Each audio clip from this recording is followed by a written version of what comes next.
So hey guys, this is your boy Abhay Vateja. And जैसा कि मैंने आपको बोला था कि मैं उस वीडियो के 2 या 3 दिन बाद ऑर्गेनिक केमिस्ट्री के ऊपर एक वीडियो लेके आऊँगा, तो मैं वो वीडियो लेके आ गया हूँ। मैं इसमें आपको शुरू से लेके एंड तक बताऊँगा कि आप कैसे ऑर्गेनिक केमिस्ट्री में 28 में से 28 मार्क्स स्कोर कर सकते हैं।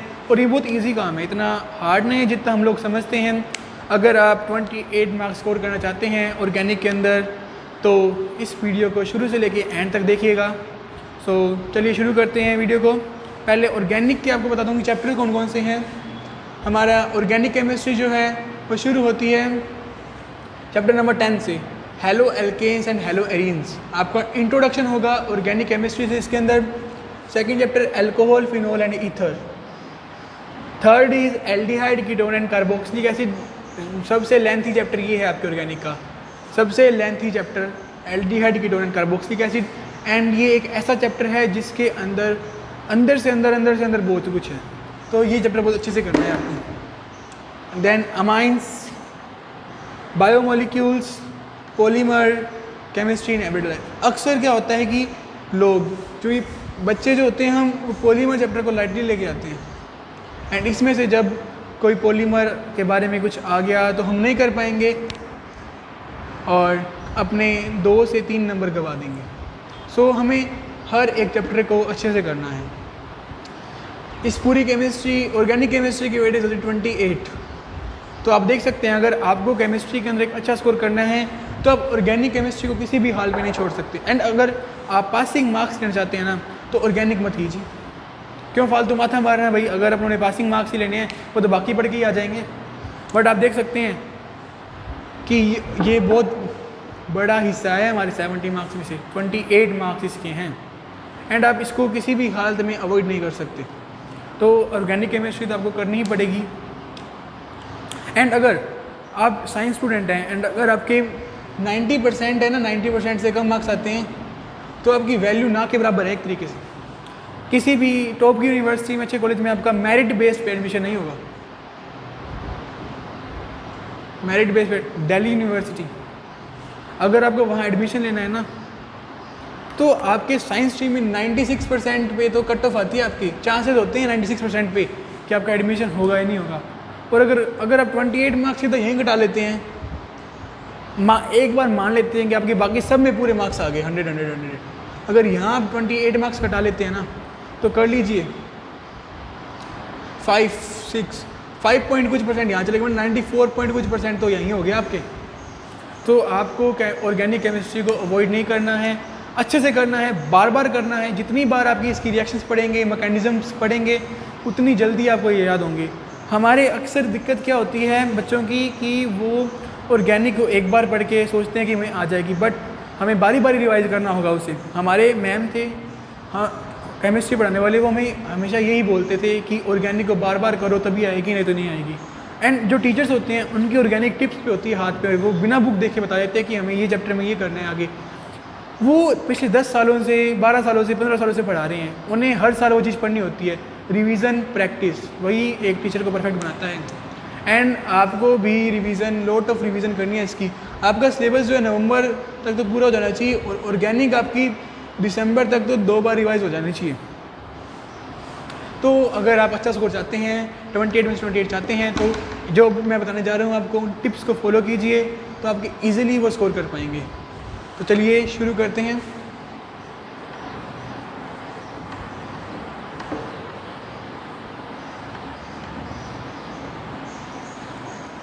एंड प्लीज़ एक रिक्वेस्ट है कि इस चैनल को सब्सक्राइब कर लीजिए। आप अगर वो एक सब्सक्राइब का बटन दबाएंगे, उससे मेरे अंदर मोटिवेशन आता है एंड मैं आपके लिए ऐसी वीडियोस लेके आता रहूँगा, जिससे कि आप एक बोर्ड एग्ज़ाम में अच्छा स्कोर कर पाएँ। एंड हो सका तो मैं आपके बोर्ड एग्ज़ाम्स में जो हमारे लोकल होंगे, जो हमारे लोकल यहाँ पे बच्चे देख रहे हैं, मैं उनके रिएक्शन लेने भी जाऊँ शायद, जब उनके एग्ज़ाम हो जाएंगे, तो अगर मैं यहाँ पे हुआ तो first thing in organic chemistry, most important thing है मैकेनिज्म्स ऑफ रिएक्शंस।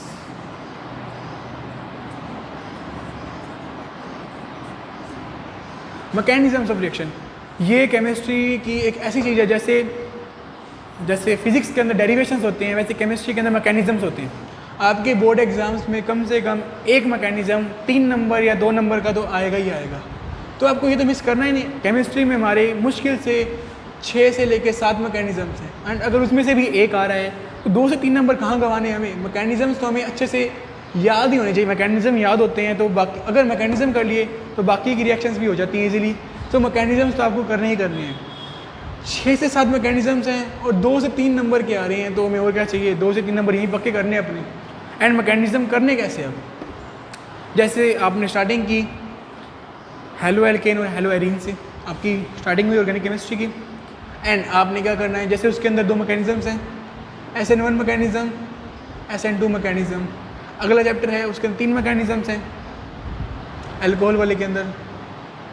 ऐसे करते करते आपको जब भी जो मैकेनिज़्म पढ़ें एक अलग से कोई पेज ही ले लें, 2 आप पिन पेज ले लीजिए, उनके ऊपर मैकेनिज़म्स नोट कर लीजिए। जब भी हो आप फ्री उन मैकेनिज़म्स को पढ़ लीजिए। अगर वो मैकेनिज़्म आपके दिमाग में बस गए ना, 2 से 3 नंबर तो पक्के होंगे होंगे। बाकी जो रिएक्शंस आएंगे ना, अगर आपने कोई रिएक्शन नहीं पढ़ी हुई, पहली बात तो ऐसी कोई रिएक्शन आएगी नहीं जो नहीं पढ़ी हुई, फिर भी आपके दिमाग से स्लिप नहीं होगी कोई रिएक्शन कभी। सो मैकेनिज़म्स तो आपने करने ऐसे कि एक 2 पिन पेज लेने हैं, उनके ऊपर आपने जब भी कोई मैकेनिज़्म पढ़ेंगे आप, मतलब कोई 6 से 7 मैकेनिज़्म को नोट कर लेने हैं एंड जब भी फ्री टाइम हो उनको पढ़ें आप। क्योंकि practice make a man perfect. जितनी प्रैक्टिस करेंगे, जितना एफर्ट डालेंगे, कि थोड़ा थोड़ा एफर्ट एंड में जुड़ता है और आपको अच्छा रिजल्ट मिलेगा। सो आपने यहाँ पे थोड़ा सा इन्वेस्ट तो करना पड़ेगा ही। थोड़ा सा इन्वेस्ट करेंगे आप तो आपको आगे उसका बेनिफिट ज़रूर मिलेगा। सो सेकंड थिंग, इन मैकेनिज़म्स की तरह ही होती है हमारी ऑर्गेनिक के अंदर दूसरी चीज़, नेम्ड रिएक्शंस। नेम्ड रिएक्शंस, पहले तो नेम्ड रिएक्शन होती क्या है? नेम्ड रिएक्शन वो जो किसी साइंटिस्ट के नाम पे हैं, जैसे Gattermann reaction, Gattermann Koch reaction, Clemmensen's reduction, Wolff Kishner's reduction, ये कुछ आपकी नेम्ड रिएक्शंस होंगी। कम से कम 25 to 30 नेम्ड रिएक्शंस हैं। ये भी याद करनी है आपको, ये भी एग्ज़ाम्स में आती ही आती हैं। अगर आपने ये याद कर, ये एग्ज़ाम्स में ज़रूरी नहीं कि नेम रिएक्शन के नाम से ही आए। जैसे आपने वुल्फ किशनर की, वो आपको एक क्वेश्चन बना के, लैंग्वेज बना के दे दिया कि इसको और इसको ऐड किया, इतने टेम्परेचर पे ये कैटलिस्ट है तो क्या बनेगा। तो आपको नेम रिएक्शंस तो आनी चाहिए। एंड नेम रिएक्शन के भी सेम फंडा है, एक छोटी सी नोटबुक लगानी पड़ेगी इसके लिए। आपको नोटबुक लगाएं, उसके ऊपर आप नेम रिएक्शंस नोट करेंगे, जो जो आएंगी वो नेम रिएक्शन नोट करेंगे। नोट कैसे करेंगे? हेडिंग डाली नेम रिएक्शंस, पहली रिएक्शन आई, मानो पहली रिएक्शंस आ गई हमारी, पहली रिएक्शन हमारी आ गई क्लीमेंसन्स रिडक्शन, क्लीमेंसन्स रिडक्शन आ गई, ठीक है। अब इसके अंदर क्या से क्या बन रहा है, एक वो चीज़ नोट करनी है। क्या एक ऐसे अलग से लाइन में लिखना है, क्या से क्या बन रहा है, ये किसके फॉर्मेशन के लिए, किसके प्रिपरेशन के लिए यूज़ की गई है, वो लिखना है। एंड उसके बाद आपने उस रिएक्शन को लिखना है, जो कैटलिस्ट है, टेम्परेचर है, वो तो लिखनी है साथ में। एंड अगर वो किसी का टेस्ट है तो वो भी लिखना है। अभी आगे बताऊंगा मैं कि टेस्ट क्या होता है, किसको डिफ्रेंशिएट करने के लिए होता है। आपने इसको ऐसे नोट करना है अच्छे से, ताकि जब आपका बोर्ड एग्ज़ाम हो, बोर्ड एग्ज़ाम से जब आप सुबह उठेंगे पढ़ने के लिए, तो आप मैकेनिज़म्स इजीली पढ़ सकें, बारी बारी पेज ना पढ़ने पड़े आपको। जब भी आपको पढ़ना हो नेम रिएक्शन आप पढ़ सकें इजीली, बारी बारी आपको ढूंढनी ना पड़े, क्योंकि 7 चैप्टर हैं हमारे ऑर्गेनिक केमिस्ट्री के, कहाँ कहाँ ढूंढेंगे आप। सो आपको नेम रिएक्शंस भी मैकेनिज़म्स की तरह एक अलग पेज पे लिखनी ही लिखनी है। Number third thing is remembering catalyst and temperature. आपको कोई भी रिएक्शन है, अगर आप कोई भी रिएक्शन कर रहे हैं तो आपके उसके अंदर कैटलिस्ट होते हैं, रिएक्टेंट्स होते हैं, प्रोडक्ट्स होते हैं, किस टेम्परेचर पे वो हो रही है वो चीज़ें होती हैं। अगर आपने इनमें से किसी एक भी चीज़ को मिस कर दिया ना, आपकी रिएक्शन उल्टी हो जाएगी एंड आपको मार्क्स नहीं मिलेंगे। सो मोस्ट इंपॉर्टेंट थिंग एक रिएक्शन के अंदर है कैटलिस्ट एंड टेम्परेचर, जो आपको याद रखना है। रिएक्शन बहुत कम रिएक्शंस के अंदर है एंड उन्हीं रिएक्शंस के अंदर हैं जो अगर आपने टेम्परेचर को चेंज कर दिया तो आपकी रिएक्शन ही चेंज हो जाएगी। जैसे हमारे अल्कोहल, फिनोल एंड ईथर वाला चैप्टर है, उसके अंदर हमारी रिएक्शन है अल्कोहल की। अगर आप अल्कोहल को 443 केल्विन पे अगर आप उसको हीट करेंगे तो आपको मिलेगा एल्कीन। एंड अगर आप इसी को 413 केल्विन पे करेंगे तो आपको मिलेगा ईथर। तो देख लीजिए टेम्परेचर कितना इंपॉर्टेंट रोल निभा रहा है यहाँ पे। एंड कई रिएक्शंस तो ऐसी हैं, गैटरमैन रिएक्शंस होगी एंड एक रिएक्शन हो रहा है उसके अंदर सिर्फ कैटलिस्ट का फ़र्क है, प्रोडक्ट सेम है, रिएक्टेंट सेम है, कैटलिस्ट का फ़र्क है। तो आपको इनको रिमेंबर करना है। अगर आप बारी बारी प्रैक्टिस करेंगे, लिख के देखेंगे उनको, तो आप ये चीज़ नहीं भूलेंगे, इसमें कंफ्यूज नहीं होंगे, तो आपका ये सही होगा। एंड ऑर्गेनिक में 28 मार्क पाने से कोई नहीं रोक सकता आपको। Number fourth thing is test. हमारे ऑर्गेनिक में क्या है कि जो चैप्टर्स हैं इनके अंदर जैसे अल्कोहल को फिनोल से डिफ्रेंशिएट करना है या किसी और से डिफ्रेंशिएट करना है, इसको डिफ्रेंशिएट कैसे करेंगे? हाथ लगा के पता लगा नहीं सकते हम, केमिकली कैसे डिस्टिंग्विश करेंगे इनको? तो उसके लिए कुछ टेस्ट होते हैं। वो टेस्ट भी आपने मैकेनिज़्म और नीम रिएक्शन की तरह अलग पेज पे नोट करने हैं एंड लिखना है कि वो टेस्ट किसको किससे डिफ्रेंशिएट करेगा, किस बेस पे डिफ्रेंशिएट करेगा, कि उसके कंपाउंड के पास क्या होना चाहिए जो वो पहचान करेगा उस टेस्ट। जैसे एल्डिहाइड है, एक हो गया फॉर्मेल्डिहाइड HCHO, एक CS3CHO, एक ये हो गया। अब ऐसे नहीं है कि एक ही टेस्ट है वो इन तीनों को कर लेगा। अगर मानो हमने डिफ्रेंशिएट करना है फॉर्मेल्डिहाइड, HCHO और बेंजल्डिहाइड को, इसके लिए दोनों के लिए एक टेस्ट होगा। तो आपको ध्यान रखना है कि कौन सा टेस्ट किसको डिफ्रेंशिएट करेगा और किस बेसिस पे डिफ्रेंशिएट करेगा। तो इसके लिए भी आपने एक टेस्ट के लिए भी आपने एक अलग से नोटबुक में नोट करना है टेस्ट का कि ये टेस्ट ऐसे है, ये टेस्ट ऐसे है। और टेस्ट भी कम से कम 3 नंबर के तो आपके एग्ज़ाम में आते हैं। ऐसे नहीं ऑर्गेनिक में रिएक्शंस आती हैं, इन टेस्ट के अंदर भी रिएक्शंस ही हैं। अगर आपने वो लॉजिक पकड़ लिया ना कि ये इसको इस बेसिस पे डिफ्रेंशिएट कर रहा है तो you can easily solve this, easily test कर पाएंगे आप एंड ये पक्का एग्ज़ाम में आएगा। सो हम इसे छोड़ नहीं सकते, करना है टेस्ट। टेस्ट भी एक अलग पेज में नोट करेंगे हम और करेंगे। हमने हमारे टीचर्स ने बोला था और हमने किए थे नोट, तो आप भी इनको नोट करेंगे। हर टीचर बोलता है, ये कोई मर्जी वीडियो देखें आप, ये चीज़ तो वो बोलेगा ही कि mechanism, name reaction and test को एक अलग पेज में नोट कीजिए जिससे कि आपको बाद में दिक्कत ना हो। अब आप खुद लेट कीजिए, सुबह आप उठे हैं, 10:30 पेपर है आपका, 9-1 बजे तक आपको तैयार होना है, सुबह 6:30 बजे मानो आप उठे, आधे घंटे के अंदर आप इन तीनों को रिवाइज़ कर लेंगे अगर आपने ऐसे अच्छे से नोट्स बनाए होंगे।